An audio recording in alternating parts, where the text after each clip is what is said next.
continuing our message series, Healthy Christian Habits, and so far we've talked about the first one was remember the Sabbath day and keep it holy. The second one, what we talked about last week, is the habit of communicating with God. And this morning I want to talk to you about something that I'm referring to as the offering. And I will say this, that in the same way that the last two that I've preached on the last couple of weeks are foundational to our relationship with God, I would say the same is true for the offering. I kind of want to start by posing a question, and the question is have you ever done anything stupid? It's rhetorical, I know, because we all have. But when we do things that are stupid, then there's this need to kind of make up for that. You forget your spouse's birthday, and so you got to make up for that. You got to buy extra, double what you would have otherwise.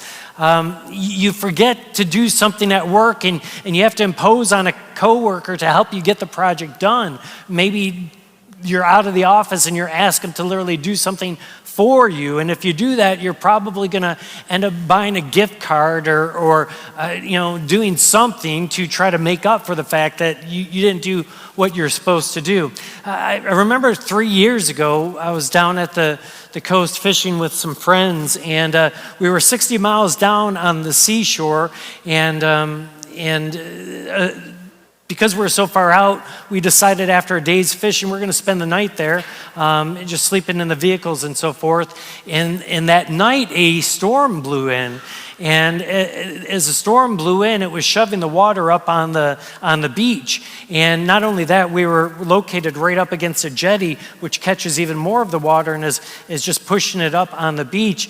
And somewhere around 1 or 2 or 3 o'clock in the morning, it's pitch dark, but you can hear the water getting closer and closer. And before we realized it, in the vehicle I was sleeping in, the water was lapping up against the front of it. And so we're all scrambling to try to move the vehicles further up the beach. There's only so far you can move up the beach because there's dunes up there. You're not allowed to drive in the dunes, and there's no way you can drive through them. And so everyone's scrambling, and the vehicle that I was sleeping in the back of, he ends up getting his truck stuck. Big truck, F350. It's stuck. It's not going anywhere. Not a good thing, because it's not long, and it's going to be like be in the surf. It's going to be in the water. And so I let him know, all right, I'm gonna start digging out the tires, because he had spun them and they were buried kind of deep. And I'm down there, pitch dark, just digging in the dark, and just a couple inches away from the driver's side front tire, and my arm is just a couple inches away from that tire, digging, and before I know it, he floors it, and if that vehicle had moved an inch or two at all, it was going to run over me, right at the shoulder, and best case scenario, run over me. Worst case scenario, it gets stuck and pin me to the sand as the surf is coming in. Needless to say, I wasn't real happy about that situation with my friend, and he knew I wasn't real happy about it. And so about 3 weeks later, he brings me this gift. It's just like a tackle box. It's like a backpack, and gives it to me, kind of like an offering to kind of make peace for almost running me over. Thankfully, I'm cheap, and it was more than fine for me. And so I said thank you, and everything was better, right? Well, what I want to talk to you about this morning is the importance of offerings in relationships and to make things right. And we see that the importance of an offering that goes all the way back to the start of mankind and mankind's relationship with God. But before I get there and before I go there, what I want to do is I want to lay out to you, there's 5 main kind of offerings in the Old Testament that man would do for God. And then there were kind of two minor ones. Now, of the 5 major, 3 were voluntary. You didn't have to do them, and 2 are mandatory. So these are the offerings that are listed for us in the Old Testament. The first is a burnt offering. Now, a burnt offering, it's voluntary. It showed your devotion to God, and it was for atonement for unintentional sin. So if you had done something wrong, you could come and offer a burnt offering to God, and the priest would take it and it would burn it on the altar as a sacrifice to God. The term sacrifice and offering are somewhat synonymous. The second type of voluntary offering that we find in the Bible is something called the grain offering.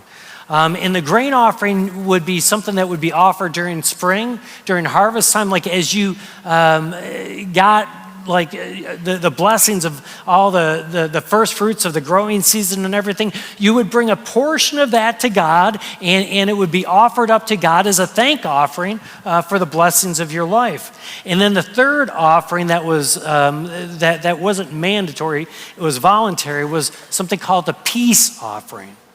And with the peace offering, it's different than the other offerings. It's not something that the priest would get any part of. It's not something that was burned up to God, but it was a fellowship offering between you and other people. And so it might be an offering that you would offer, and then you and a few families would get together and celebrate community with one another. Or it might be the sacrifice of a bull, and the whole community would celebrate together. So it was more of a fellowship type offering, a celebratory type offering. Those were the voluntary. But then there are mandatory offerings that God said you must do. And the first of that is the sin offering. And the sin offering was offered when you sinned against God. And what's interesting about the sin offering is it was based upon your social economic status. If you were offering a sin offering for the nation, it would be a bull. I mean, very expensive, the largest animal that you would basically be able to sacrifice. If you were really rich, like the king or something like that, that would be your offering as well. If you were more just average, maybe middle to upper middle class or upper class or something like that, then what you would be offering to God in that is you'd offer a goat is your sacrifice. But now let's just say you were poorer. It would be a bird. It would be like a turtle dove or a pigeon. If you were really poor, it would be just some flour. And an offering is to be sacrificial, so it was dependent upon how much you made, what your social status was, and you would give that over to God. It is to show sincerity of repentance. It would be an offering then unto the Lord.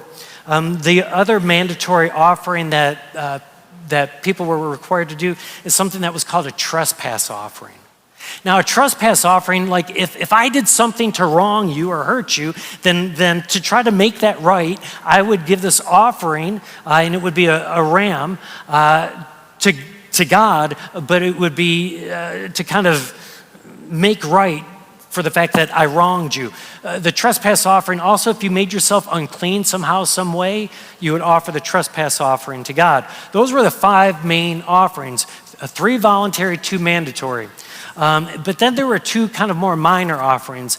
And one was something that the priest would do, and it was called a wave offering. And so the priests didn't have jobs that they got paid for. So how did they live? How did they exist and so forth? Well, they would, depending on what the offering was, they would get a portion of that offering. So with a wave offering, the priest would take a portion of that animal that was offered or sacrificed and literally wave it above the altar as a sign that, hey, God, it belongs to you. But they would be allowed to keep it for themselves, to feed themselves and the priestly families. And then the last offering was something called a drink offering. And so a drink offering was wine primarily that would be poured out on the altar. And it would go with these other offerings. As you're offering these other offerings to God, these animal offerings and sacrifices, sometimes a drink offering would be poured over that, and that would be offered up to God as well. Now, I share this with you because, once again, this offering, you don't realize it yet, but you will before you leave here this morning, it's foundational to our relationship with God. And what you're going to see is from the very beginning, when we look at man's relationship with God, there's this offering that is extended to God. We see it at the very beginning. We see it in Genesis. We see it with Adam and Eve's sons, Cain and Abel. Look at Genesis chapter 4, verses 1 to 8. Now, Adam made love to his wife Eve, and she became pregnant, and she gave birth to Cain. And she said, with the help of the Lord, I have brought forth a man. Now later she gave birth to another son, Abel. Now Abel kept flocks, and Cain worked the soil. But in the course of time, Cain brought some of the fruits of the soil as what? As an offering to the Lord. And Abel also brought an offering, fat portions from some of the firstborn of his flock. Now the Lord looked with favor on Abel and his offering, but on Cain and his offering the Lord did not look with favor. So Cain was very angry. His face was downcast. And the Lord said to Cain, why are you angry? Why is your face downcast? If you had done what is right, will you not be accepted? But if you do not do what is right, sin is crouching at your door. It desires to have you, but you must rule over it. And so Cain said to his brother, hey, Abel, let's go out in the field. And while they were there in the field, Cain attacked his brother Abel, and he killed him. This is at the very beginning of mankind. We see that offering is foundational in terms of the relationship between mankind and God. And not only do we see that, but what we see is it matters the manner by which you offer something to God. Abel's offering to God was pleasing and it was acceptable. Cain's wasn't. And so what it comes down to is why are you doing it? How are you doing it? Are you doing it under compulsion? Are you just trying to check the box? It's kind of like at work. Like we know people who go to their job and they're just collecting the paycheck, right? And they're just going through the motions. They're doing it half-heartedly. We can't stand working with people like that. And we hope that our boss is smart enough to recognize it. And it's just not good enough, is it? Think about Christmas time. At Christmas time, there's some people that are just so conscientious, aren't they? They're like, oh, you know what, this person would love this gift, and they get that for that person, and then they get something like totally different for the next person. It's so individualized. And then you get those people, it's like checking the box. Well, what I do for one, I've got to do for the other. So everyone's getting this, and check. It's done.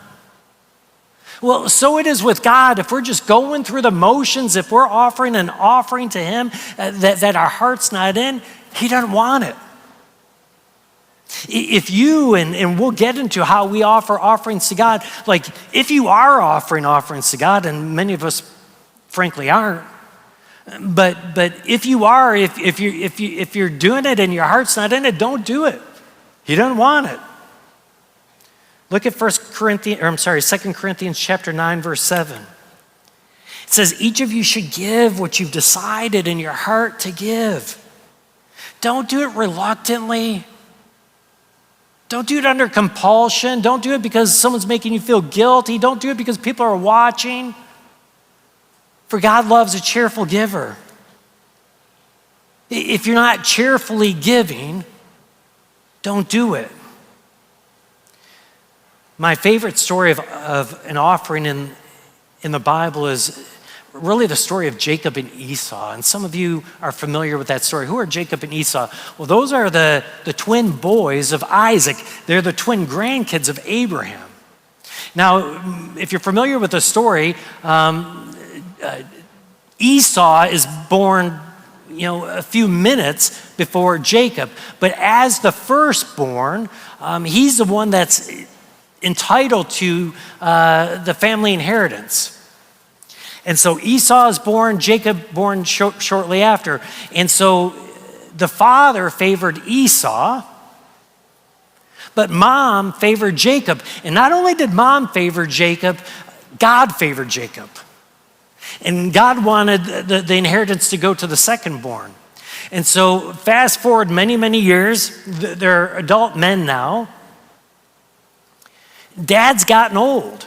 And let's face it, like when we get old, we start losing things a little bit, right? Like the eyesight for many of us as we get older becomes much weaker. And so for Isaac, like he had trouble seeing. And then like, as we age, our hearing isn't as good. And so Isaac's feeling as he's approaching the end of his life and he wants to pass down the inheritance to his son Esau. But mom wants it to go to Jacob, and she knows her husband doesn't see like he used to be able to see. In fact, he's almost blind, probably cataracts and so forth. His hearing's not the best. And so she devises this plan, and she calls her younger son Jacob and gets him in on it. And she takes some of her eldest son Esau's clothes and puts it on Jacob. Then she glues like the skin of a hairy, like a goat, like on his forearms, because Esau was a hairy man. And so now Jacob's going to smell like his brother because he's wearing his brother's clothes. He's going to feel hairy like him. And then like Isaac was wanting Esau to go catch some game and make some of his favorite stew with the game before he gives this celebratory blessing to him. And so while he's off doing that, his wife goes and cooks the same meal the same way that her son would cook it for her husband. And she sends Jacob in there with the intent to fool her husband, who can't see really anymore, and his hearing's not all that great either. And so Jacob goes in there and dupes his dad and gets the blessing from his dad, the inheritance of basically all the family's possessions. Well, when Esau, his brother, finds out what Jacob had done, he's none too happy. In fact, he's ready to kill his brother. And so mom, fearing that her youngest son is going to be killed by her oldest son, she tells Jacob, you need to get out of here and get out of here tonight, right? And I want you to go back to where I'm from and go back there and find yourself a wife from there and just get away from your brother. This isn't going to turn out well. And so Jacob flees. He goes back to the land that his mom's from. Just so happens, comes across his uncle, his mom's brother there. He finds his future wife, let alone wives, long story to that, and then starts working for his uncle, and he's there for 20 years. But the problem is his uncle's a jerk.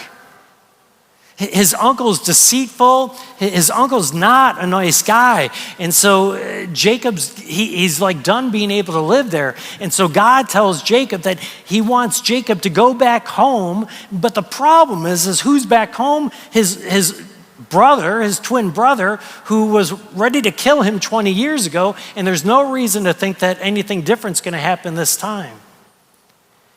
And so Jacob heads back, wondering how it's going to go with Esau, and he decides to handle the situation with the offering. Look at Genesis chapter 32, 3-21. So as Jacob's headed back to his homeland, where his mom is, or was, I think she's dead by then, Dad's actually still alive. He just thought he was dying 20 years ago. Probably really can't see now and here. But where brother is, okay? That's the big thing. So Jacob goes and he's sending messengers ahead of him to his brother Esau in the land of Seir in the country of Edom. He instructed them, this is what you are to say to my lord Esau. Your servant Jacob says, I have been staying with Laban and I've remained there until now. I've cattle, I have donkeys, I have sheep and goats, male and female servants. Now I'm sending this message to you, my Lord, that I might find favor in your eyes. Now when the messengers returned to Jacob, they said, we found your brother. He's coming to meet you. Oh, and with 400 people. In great fear, Jacob divided the people who were with him into two groups, and the flocks and the herds and the camels as well, for he thought, if Esau comes and attacks one group, then potentially the other group might be able to escape. And then Jacob prayed, "O God of my father Abraham, God of my father Isaac, Lord, you have said to me, you told me to go back to the country and to your relatives, and I'll make you prosper. God, I'm unworthy of all the kindness and the faithfulness that you've shown to your servant. When I came over here, I had only a staff when I crossed the Jordan, but now as I'm coming back, I have two camps. Save me, I pray. Save me from the hand of my brother Esau, for I'm afraid he will come and he will attack me, and also the mothers with their children. But you have said, I will surely make you prosper, and will make your descendants like the sand of the sea, which cannot be counted." And so Jacob spent the night there, and from what he had with him, then he selected some gifts for his brother Esau. 200 female goats and 20 male ones. 200 ewes and 20 rams. 30 female camels with their young. 40 cows and 10 bulls. 20 female donkeys and 10 male donkeys. He put them in the care of his servants. Each herd, though, by itself. And he said to his servants, "Go ahead of me and keep some space between the herds." And he instructed the one that was in the lead, "Now, when my brother Esau will meet you, he's going to ask, 'Who do you belong to? And where are you going? Who owns all these animals that are in front of you?' And here's what you're to say. You're to say, 'They belong to your servant Jacob, and they're a gift to my lord Esau. And he's coming behind us.' And he also instructed then the second and the third and all the ones who followed with the herds. You're to say the same thing to Esau when you meet him. And be sure to say, 'Your servant Jacob is coming behind us,' for he thought, 'I will pacify him with these gifts I'm sending on ahead. Later when I see him, perhaps he will receive me.' And so Jacob's gifts went on ahead of him, but he himself spent the night at the camp." So when you do stupid things, when you do bad things, sometimes there needs to be gifts, like there needs to be an offering to make it right. And so Jacob's got this plan. He's got, there's the camels, there's the donkeys, there's the cows, there's all of these different animals, and he's not bringing them all together. For each kind, for each herd, they're going by themselves. And so the animals are in front, the person's behind, and when they meet his brother's going to say, "Whose animals are these?" And they're instructed to say, "They're your brother Jacob's, and he's giving them to you as a gift. He's giving them to you as an offering." And that first wave is going to come and hopefully impress Esau. And then there's going to be a second wave, and if the first wave didn't, hopefully that didn't. There's going to be a third, a fourth, five. There's going to be several waves in which before then Jacob gets there, Esau, hopefully his heart will be softened because of these offerings that Jacob is making to his brother for the wrong that was done to him.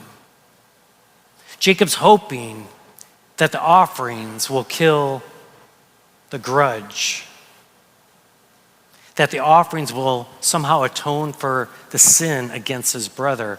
And you know what? They do. By the time Esau meets Jacob, he gives him a big hug and everything's fine. Not only has he received a tremendous amount of wealth from his brother, but he didn't really need it. He's doing great already. He didn't even need his father's possessions. Like, God has blessed him, he's doing well, and there's no hard feelings. And I said, like, the offering is foundational in terms of our relationship with God. We see that, at the very beginning with Cain and Abel. We're seeing it here with, between brothers with Jacob and Esau. But here's what's very interesting is it's not just man that makes an offering to God. God himself makes an offering as well. God gives us an offering. That offering is recorded in the New Testament, but that offering, like the cross that Jesus dies on, it's actually rooted in the Old Testament. That cross casts a shadow back 2,000 years that we actually read about in Genesis 22. That God himself gives an offering. And the offering is foreshadowed for us in the story of Abraham and his son Isaac. You see, if you remember the story of Abraham, God told Abraham to leave this land that he was from, and he wanted him to go to the land that would ultimately become Israel's.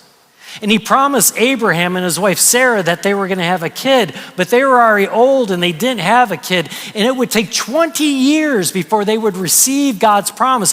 Abraham was old and 80 years old when God said you're going to have a child. In fact, you're going to have as many descendants as stars in the sky. It took 20 years. Abraham was 100 years old before he received that promise, a 20-year-old promise from God. Now, after Abraham's son Isaac was born, many years later, we don't know the exact age of Abraham's son Isaac.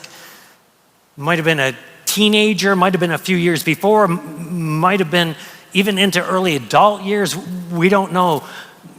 But God asked Abraham to make an incomprehensible offering, an incomprehensible sacrifice, one of his son.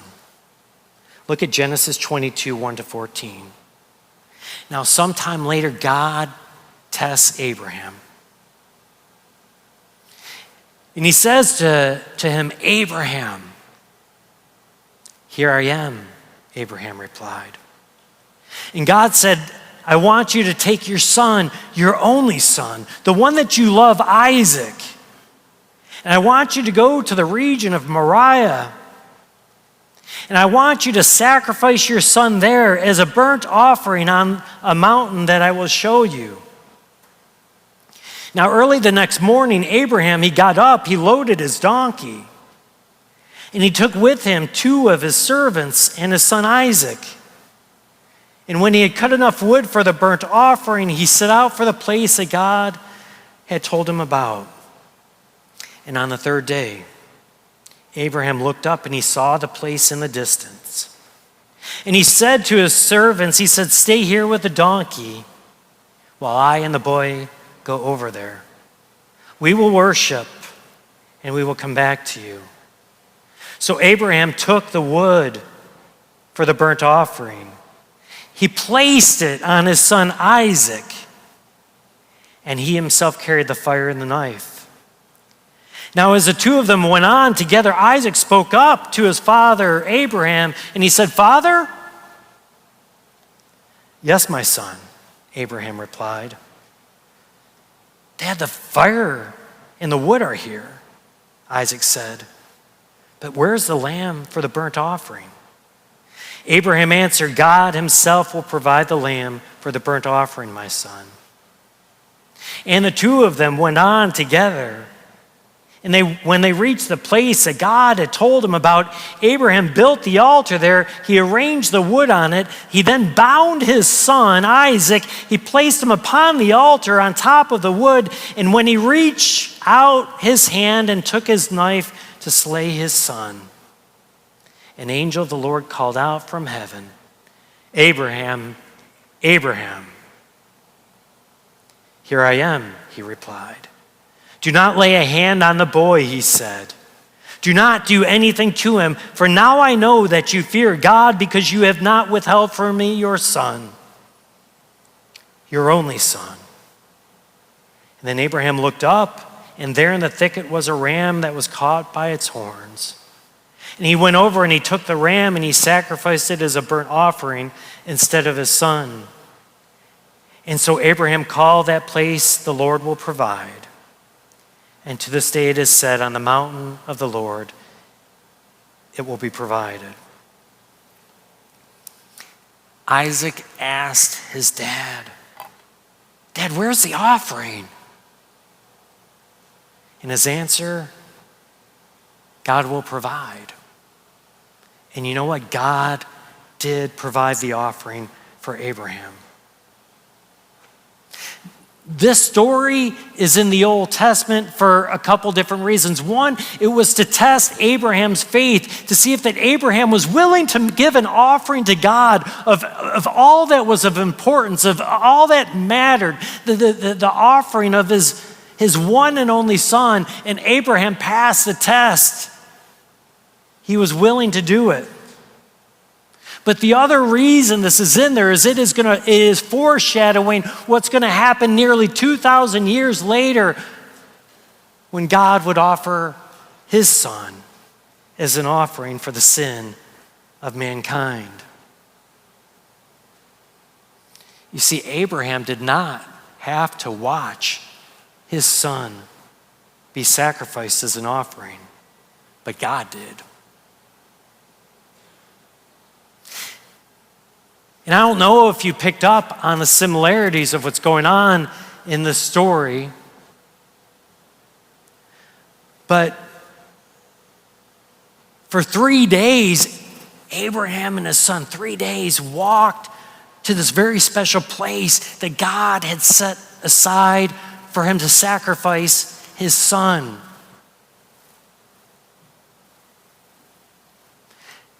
Abraham's son was carrying the wood for the sacrifice. God's son would ultimately carry the wood for his sacrifice on the cross.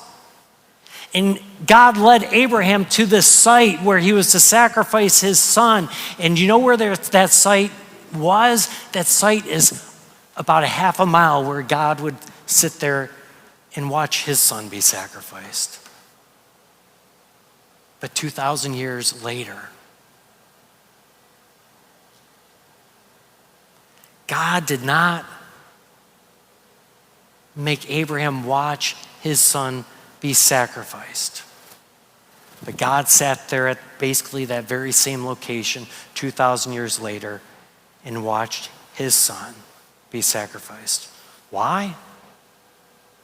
Because an animal sacrifice wasn't enough. Even for the nation, like a bull, if a bull was to suffice for the sin of a nation, it was only the Son of God that would suffice permanently for the sin of all mankind. Why would God do that? Because we are his children, and he loves us. And there's nothing that a loving parent would not do for their kids. Going back to that tragic story of this past week, that plane that crashed, what breaks my heart the most is hearing the story of like a parent that was at home and whose kid was on that plane. And I'm here to tell you that there's not a loving parent alive, a truly good, loving, caring parent, that if they knew that their kid was going to die on that plane, that they wouldn't have fought their kid to be on that plane and to take the spot of their child on that plane. When a parent gets that unfortunate news that their child has some incurable disease and they're going to die, there's not a good, loving, caring parent that wouldn't, in a heartbeat, be begging God to take the place of their kid so that their kid would not die. God loved you so much that he was willing to sit there and watch his son suffer and die on that cross so that you and I would not have to die eternally, but that we would live with God forever in heaven. What an offering and what a sacrifice. And so my question to all of us in here this morning is this: if the offering is foundational to the relationship between God and man, and we see that in the Old Testament, and we see that in the New with Jesus, what is your offering to God? What offerings are you offering up to him?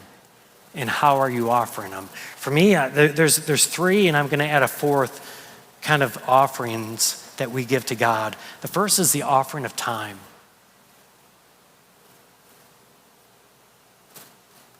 How much of your time do you offer to God as an offering? And I'm telling you, time is a hard one to give because all of us in here, we're busy, like from sun up to sundown. And even when we're not busy, we can make ourselves busy by being on our phones and watching videos and doing this and that. How much time do you offer up to God each and every day as an offering? What about our talent, the things that we're good at? You know, God gives us gifts and abilities, but we primarily use our talents for ourselves. If you're blessed enough to be working a job where the things that you're good at, that's what you do for a living and you enjoy getting to do it, well, many of us use our talents for our employment. We also use our talents for our recreation, our hobbies, the things that we enjoy doing. How much of your time do you give to God as an offering? How much of the things that you're good at do you use to serve God and to offer up to him?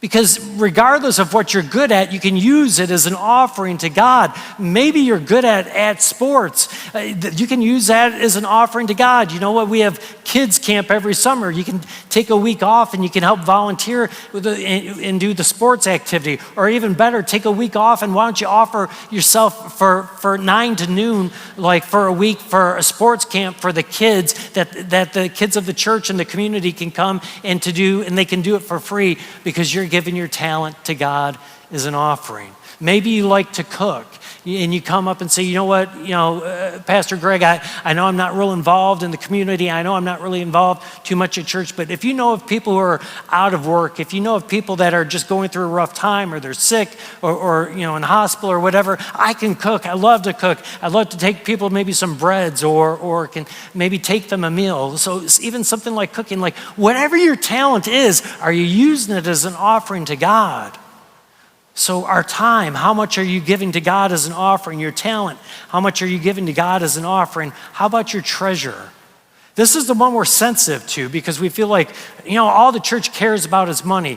Because I know the church has earned this reputation, like I've been sensitive to it, and I only talk about treasure as a message, maybe once or twice a year. Long before COVID, we stopped passing offering plates because people think that all the church cares about is money. Now, the truth is I believe very strongly in the tithe, and I've practiced it myself since I was in college. But what about you? Like, how are you offering like your treasure to God? This is what Scripture says about this. Look at Matthew 6:21. It says, "For where your treasure is, there your heart's going to be." Where do you put your treasure? If you're to look at your credit card statement, your checking statement, like where is your treasure? Because that will tell you where your heart is. With the sin offering, it was based upon people's social economic status. A lot of us are like, we've got high social economic statuses, but we're broke. We live paycheck to paycheck. And so like, even though we're supposed to be given like the equivalent to God of a goat, we're having to do the flour. Why? Because it's where our heart is. God says this from 1 Timothy 6:17. It says, "Command those who are rich in this present world. Don't be arrogant or put your hope in wealth, which is so uncertain, but to put their hope in God, who richly provides us with everything for our enjoyment."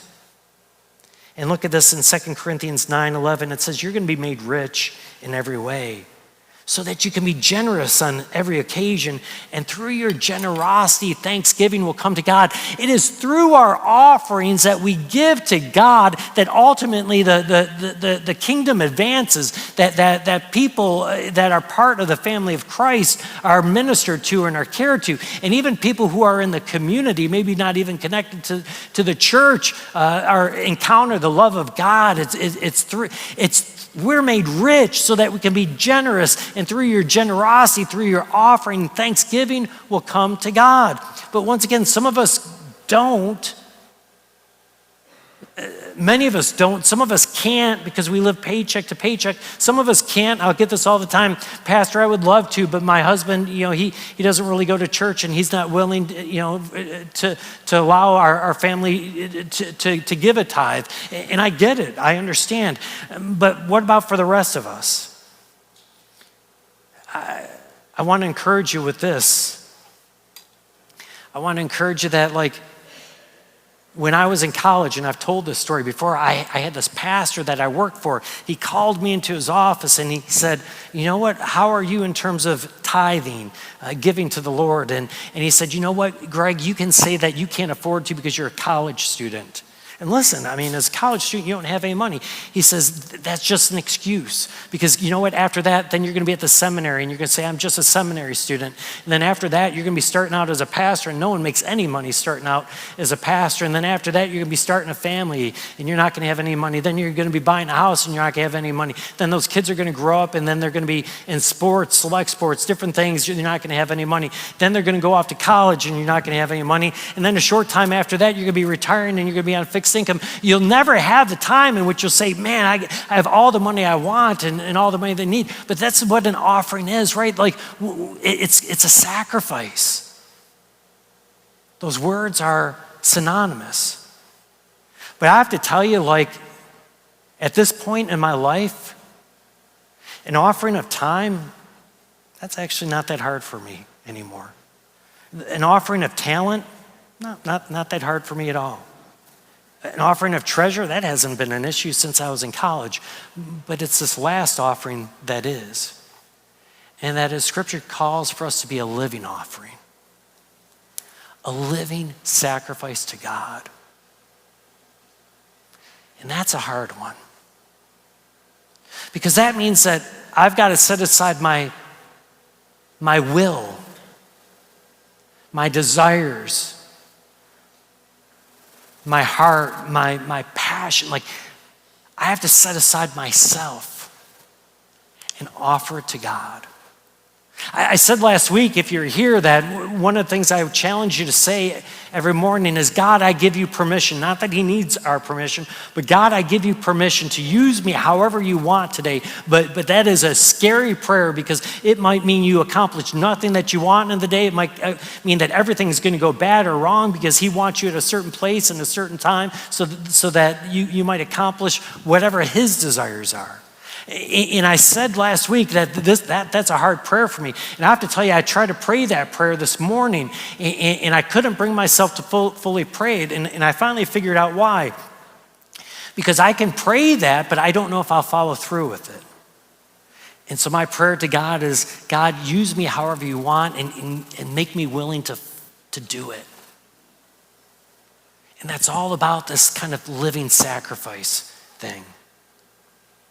I mentioned those different offerings that were to God in the Old Testament. Well, they even carry over to the New Testament, specifically the drink offering, because Jesus is poured out as a drink offering for us. He says, take, drink, this is my blood poured out for you. He was on that cross and the Spirit went into his side and his blood flowed down that cross. It is a drink offering. And even the Apostle Paul, as he seeked to live as a living sacrifice, found himself poured out as a drink offering to God. Look at 2 Timothy chapter 4, verses 5-8. But you keep in your head in all situations. Endure the hardship, do the work of the evangelist, discharge all the duties of your ministry. He says, for I am already being poured out like a drink offering. And the time of my departure is near, because I have fought the good fight. I have finished the race.